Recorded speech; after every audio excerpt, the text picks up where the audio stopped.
How can investors achieve extraordinary profits by identifying exceptional companies and thinking long-term? Welcome to Grow Reads, where we break down life-changing books into powerful lessons. Fisher's core message is that truly exceptional profits come not from timing the market, but from buying outstanding businesses and holding them over the long term. Part I, the 15 points to look for in a common stock. Fisher outlines 15 key criteria for identifying outstanding companies. These criteria form the bedrock of his Scuttlebutt approach, gathering information directly from industry sources. Suppliers, customers, and competitors. 1. Does the company have products or services with sufficient market potential to sustain growth? 2. Does management have determination to continue developing products or processes? 3. How effective are the company's R&D efforts? 4. Does the company have an above-average sales organization? 5. Does the company have a worthwhile profit margin? 6. What is the company doing to maintain or improve profit margins? 7. Does the company enjoy outstanding labor and personnel relations? 8. Does the company have outstanding executive relations and depth of management? 9. Is the company cost-conscious in all areas? 10. Does the company have a long-term perspective in profits rather than short-term gains? 11. Does the company have a clear policy for outstanding shareholder relations? 12. Does the company maintain integrity in its accounting and reporting? 13. Does the company have realistic plans for growth through acquisitions? 14. Is the company adaptive to change? 15. Does management have unquestionable integrity? Key takeaways. Focus on qualitative factors, not just financials. Long-term thinking is crucial. The quality of management can make or break success.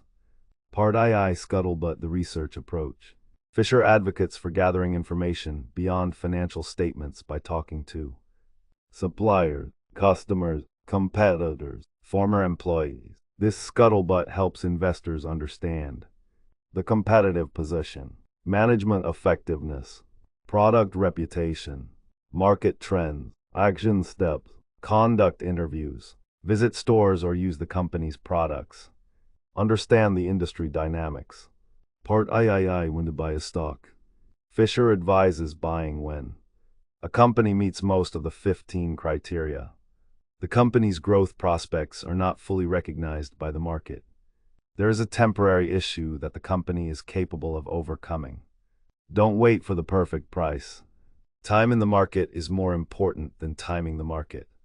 Focus on the business, not short-term price movements. Exercises. List companies you admire. Apply the 15 points to evaluate them. Keep a watch list and act decisively when the opportunity arises. Part IV, when to sell a stock. Fisher offers 3 reasons to sell. 1. A fundamental deterioration in the company. 2. The company no longer meets the 15 criteria. 3. There is a better investment opportunity elsewhere. Key advice. Don't sell due to short-term fluctuations. Selling should be rare and justified by fundamental changes. Exercise. Review holdings quarterly. Evaluate if they still meet the original thesis. Part V, the importance of patience. Fisher's central philosophy is buy right and hold long. Exceptional companies grow earnings exponentially. The biggest rewards go to those who hold for decades, not years. Letting winners run leads to uncommon profits. Illustration. Early investors in companies like IBM, Intel, and Microsoft were rewarded only after long-term holding. Action. Review your portfolio for unnecessary activity. Strengthen the discipline of do nothing when appropriate. Part VI, growth versus value investing. Fisher bridges growth and value investing. Growth stocks can be undervalued if their potential is unrecognized. The focus should be on quality and future earnings power, not just current PE ratios. Warren Buffett's lesson. It's far better to buy a wonderful company at a fair price than a fair company at a wonderful price. Exercise. Assess if you're overfocused on short-term valuation metrics.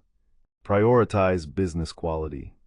Part VII, diversification versus concentration. Fisher cautions against over-diversification. Concentrate on a few thoroughly researched companies.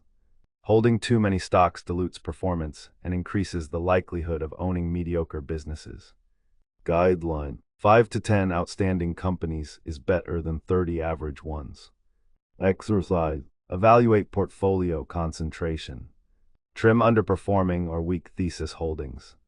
Part VII: Market Psychology and Behavior. Fisher warns against herd behavior. Investors often overreact to short-term news. Fear and greed drive irrational decisions.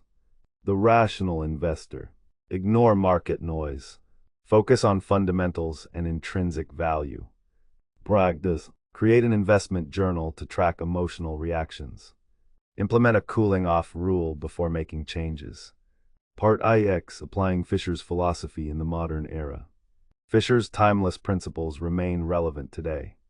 Apply the 15 points to tech, healthcare, and emerging industries. Use digital tools but prioritize qualitative research.